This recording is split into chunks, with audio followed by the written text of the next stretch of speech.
Toujours ici à Douala, à l'hôtel Crystal Palace, nous avons maintenant le grand honneur de recevoir Noël Kouo Ngambi, qui est de la présidente de l'Association des sociétés de gestion de portefeuille de l'Afrique centrale, en abrégé ASGPAC. Elle est ici à ce colloque international assurance, marché financier, pour convaincre justement les compagnies d'assurance de faire confiance aux actifs financiers qui sont commercialisés par les différentes entreprises sur le marché financier de l'Afrique centrale. Merci à vous d'être là. C'est moi qui vous remercie.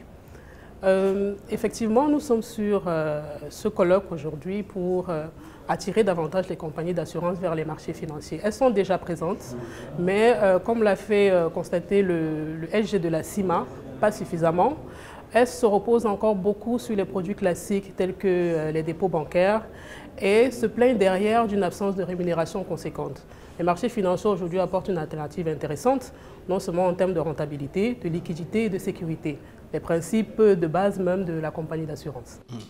Et donc vous dites très clairement que le risque est faible pour elles et la rentabilité est peut-être assez importante par rapport à ce qu'elles ont en ce moment en termes de rentabilité sur notamment les dépôts qu'elles font auprès des banques et les placements classiques dans ces banques-là.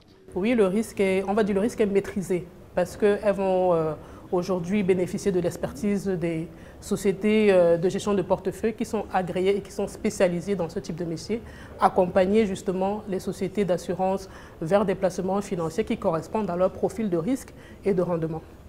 Parfaitement. Alors, quand on écoute les acteurs quand on écoute les responsables des sociétés d'assurance, beaucoup estiment que pour ce qui est des produits que vous leur proposez, voilà, qui parfois aussi sont des produits de réassurance, beaucoup pensent qu'ils devraient, pourquoi pas eux-mêmes, que vous devrez plutôt les associer à la création même de certains produits que vous proposez sur le marché. Vous, que répondez-vous? Je réponds que c'est possible et que c'est en cours, ce sont des chantiers qui sont en cours. Les compagnies d'assurance, effectivement, ont mis sur la table le fait qu'elles nous apportent du capital.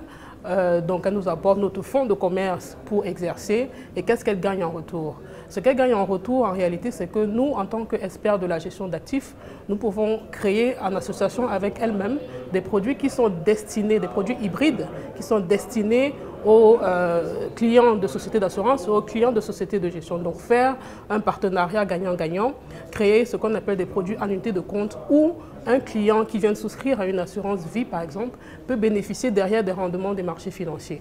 Donc, en se mettant ensemble, on arrivera à capter une autre niche, un autre type de clientèle et on pourra ensemble développer nos deux marchés.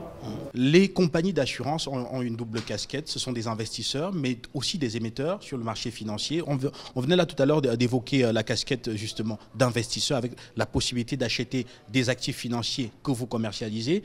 Maintenant, évoquons la casquette d'émetteurs avec la possibilité pour eux d'ouvrir leur capital, par exemple, et d'être cotés à la bourse. Alors, quel est le discours que vous tenez à leur endroit aujourd'hui? Que leur dites-vous? Bon, alors, le discours que l'on tient à l'endroit des sociétés d'assurance qui ont l'obligation d'augmenter leur capital suivant les règles qui ont été fixées par la CIMA d'ici 2024 à 5 milliards, c'est que le marché financier est un vivier en termes de levée de capitaux.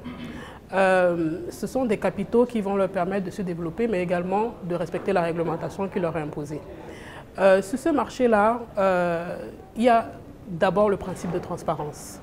Avec le principe de transparence, elles pourront déjà fidéliser une certaine clientèle. Parce que via les investisseurs, déjà, ça représente un marché potentiel. Si aujourd'hui vous achetez des actions d'une compagnie d'assurance, le réflexe que vous aurez demain en allant souscrire à une assurance, c'est d'aller automatiquement vers l'assurance dans laquelle vous êtes vous-même actionnaire. Donc, elle, à travers le marché financier, c'est une vitrine, on va dire, illimitée pour se développer, non seulement se développer en termes de nouveaux capitaux qui vont rentrer dans leurs fonds propres, mais également se développer en termes de nouveaux clients, en termes de nouveaux marchés. Donc, il y a beaucoup d'intérêt à passer par le marché financier pour une compagnie d'assurance.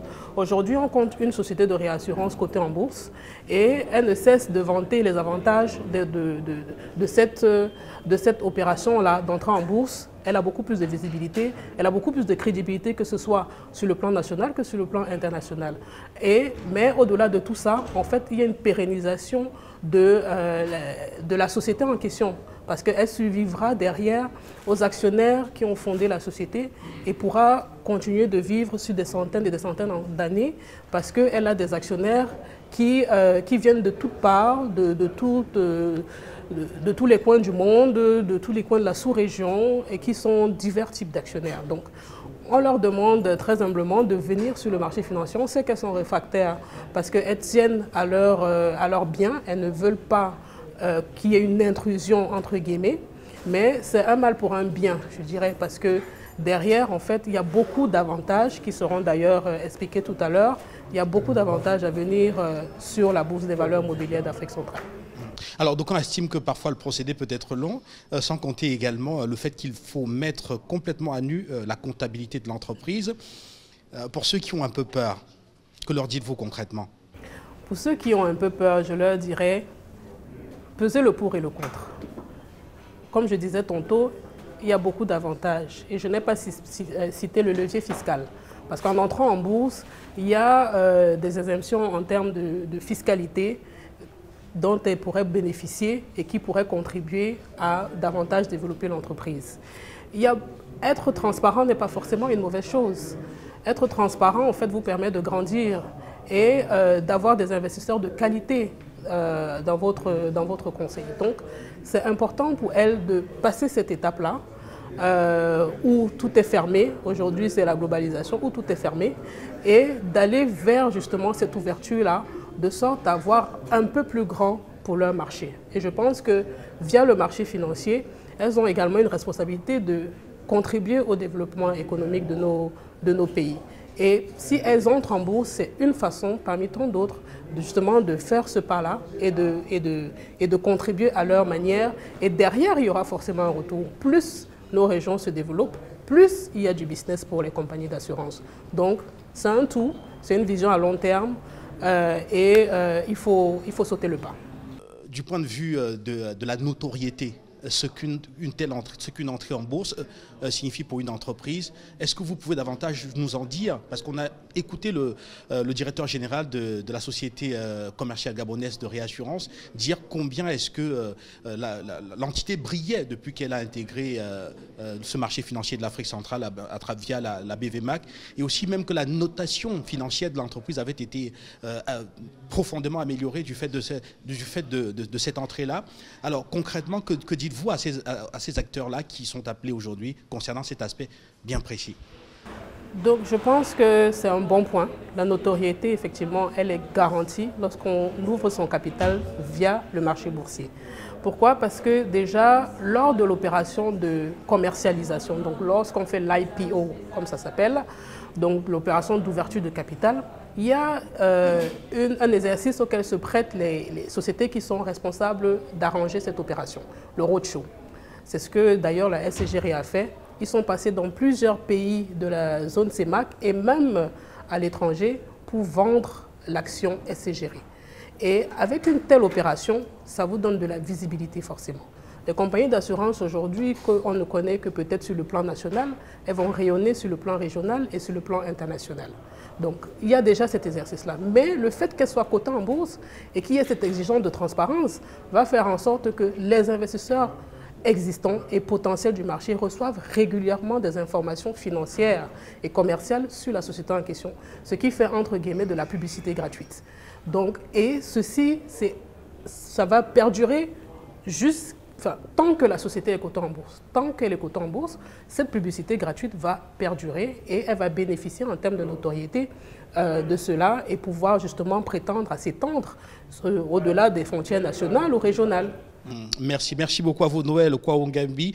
Pour sortir, on va vous demander votre mot de fin, le message, peut-être le dernier message adressé à ces compagnies d'assurance. Rappelez que pendant ces 2 jours ici à Douala, vous n'allez faire qu'une seule chose, tenter au maximum de les convaincre de rejoindre ce marché financier dans lequel vous vous développez. Effectivement, c'est notre but, c'est de pouvoir capter le maximum de sociétés, de compagnies d'assurance sur le marché boursier. Donc le mot de fin, c'est tout simplement de leur dire que sur le marché financier, on est sur un marché réglementé et que les risques sont encadrés. Donc il faudrait qu'elles puissent justement venir sur ce marché, bénéficier de l'expertise des acteurs qui s'y trouvent et pouvoir profiter de tous les gains qu'elles peuvent tirer sur ce marché parce que les gains sont énormes.